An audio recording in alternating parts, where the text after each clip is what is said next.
Faut conduire. Québec ne ménage ni les moyens ni les efforts pour vous convaincre des dangers de l'alcool au volant. Un accident, ça frappe beaucoup de monde.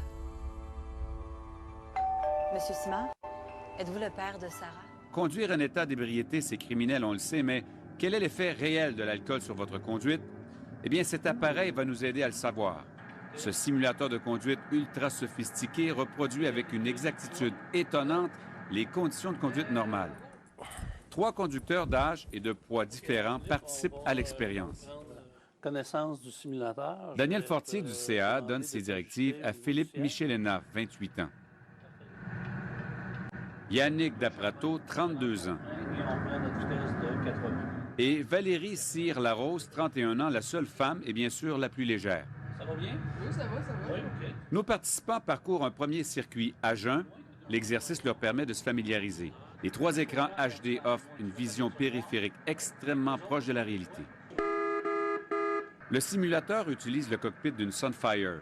Il possède des rétroviseurs, réagit au freinage et aux accélérations, et il tangue si on braque le volant comme une vraie auto. Il reproduit des séquences d'événements auxquels nos conducteurs doivent réagir. Tous les 3 passent le test sans anicroche, sans faire d'erreur. Avant de passer à la deuxième épreuve, les participants doivent boire une certaine quantité d'alcool. Premier effet secondaire, l'alcool détend l'atmosphère. Après 3 verres de vin, Valérie affiche un taux de 0,05 ml d'alcool dans le sang. Le maximum permis se situe à 0,08. Ronald Charon d'Alcotest Québec, qui effectue pour nous le test, utilise le même type d'appareil que les policiers. C'est bon? 3 verres suffisent à provoquer des changements dans son attitude derrière le volant. Rendu dans Laurentides, il y a des montagnes. Sa conduite est moins précise. À mesure que la route s'élève, le brouillard rend les conditions plus difficiles. Soudain, Valérie rate un virage. Est-ce que ça le ne va pas? fait d'avoir bu de l'alcool, vous pensez que ça affectait, vous avez senti que ça affectait votre conduite? Oui, par moment. Pensez-vous que vous auriez eu un accident sans alcool? Sceptique. Elle donnait beaucoup de coups de volant. Dès le départ, hein, on a senti que quand elle a pris la voie de circulation, c'était chevaucher la ligne, chambranlant, coup de volant, regard fixe elle aussi, mais elle était presque constamment à cheval sur la ligne centrale. Alors, le jugement était très affecté, son anticipation, elle était complètement absente et tout ça. Après 4 verres de vin, le taux d'alcoolémie de Yannick se situe maintenant lui aussi à près de 0,05. Yannick semble plus en contrôle que Valérie. Mais alors que tout se passe bien, il perd un moment la maîtrise de son véhicule et évite une collision frontale de justesse. Yannick, impression, comment ça a été? Ça a très bien été, mis à part le fait quand je suis rentré dans le brouillard, j'ai trouvé qu'il y avait une différence sur ma conduite. Une différence qu'il attribue à l'alcool. C'est gérable, mais ça pourrait devenir dangereux. On retourne voir. Il est arrivé trop vite dans le brouillard, à une vitesse quand même trop élevée, ce qui fait qu'il a été surpris par toutes les situations qui se sont présentées. Et comme son jugement était altéré, était affecté, ben il n'a pas réagi comme il aurait pu le faire quand on l'a vu à jeun ou dans une situation plus naturelle. Le coup de la goutte. Philippe résiste mieux à l'alcool. Il lui faut 5 verres pour atteindre 0,05.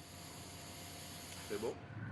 Son comportement a également changé. Il roule plus lentement, se concentre visiblement, comme le montre son regard fixe. L'alcool provoque chez lui une plus grande confiance et, contrairement au premier test, il ne tient le volant qu'à une main. Mais sa conduite a perdu en précision. Est-ce que l'alcool était un facteur, à votre avis? Oui, effectivement, un facteur, oui. Ah oui. Pas eu d'accident, mais 2 fois, on a senti que vous avez fait une petite erreur qui vous a forcé à freiner. Ralentir, oui, le manque de visibilité, les camions qui arrivaient dans le sens inverse. Pour le 3e et dernier test, les participants doivent consommer encore plus d'alcool. Après 5 verres, Yannick affiche un taux de 0,72, tout près de la limite. Comment vous vous sentez, là? Est-ce que vous vous sentez en bonne forme, normal, en état de conduire? Je me sens pas en état de conduire, mais pas du tout. Et puis, j'ai les jambes molles, la bouche pâteuse. Ses sens ne le trompaient pas, l'alcool affecte sa conduite. et s'il freine à temps pour éviter une collision. Mais quand un autobus lui coupe la voie, il montre des signes d'impatience. Peu de temps après, il ne voit pas un piéton, Ah ben, elle a sorti de nulle part. Pas vu? Je l'ai pas vu. Qu'est-ce que ça vous dit comme réflexion, ça? Don't drink and drive. Le regard ne bouge pas, les yeux ne bougent pas, donc on devient avec une vision qui est fixe devant et elle n'est pas efficace parce qu'il faut que le regard bouge, il faut que les yeux bougent pour aller chercher des situations à risque. Il y avait un cycliste dans le milieu de la rue. au tour de Philippe. Après cette consommation, il s'apprête à prendre le volant. Son taux se situe lui aussi à environ 0,07. Tu sens, Philippe? Assez confus? Oui. Tu sens pas de conduire ou pas? Non, je conduirais pas, non. Voyons ce que ça donne derrière le volant. Philippe se montre extrêmement prudent, mais l'alcool l'a rendu plus agressif. Et de plus en plus impatient. Jusqu'à ce qu'il s'emporte et provoque cet accident.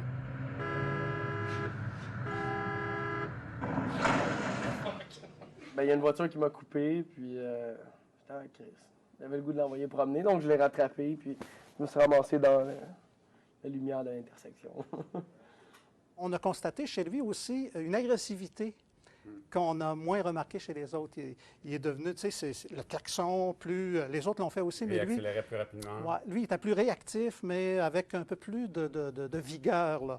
Et à la toute fin, lorsqu'il s'est engagé à dépasser par la droite et il est rentré dans le trottoir, dans le fond, c'était une réaction là, c'est un comportement agressif. Il voulait nous démontrer qu'il n'était pas content de s'être fait couper la route, et puis voilà où ça l'a amené, là. Oui, il y a vraiment une différence entre quand j'étais dans le simulateur à jeun et quand je suis dans le simulateur sous. Donc, Laquelle? plus de plaisir, plus de distraction, plus de... Moins concentré? Oui, beaucoup moins concentré. Au tour de Valérie. Après 4 verres, elle affiche elle aussi un taux à la limite du maximum, soit environ 0,07. Pourtant, les conséquences de la consommation d'alcool sont nettement visibles chez elle. Bon, maudit cap. Pour moi, il a bu. Les choses ne s'améliorent pas. Un peu plus loin, elle tente d'éviter un véhicule.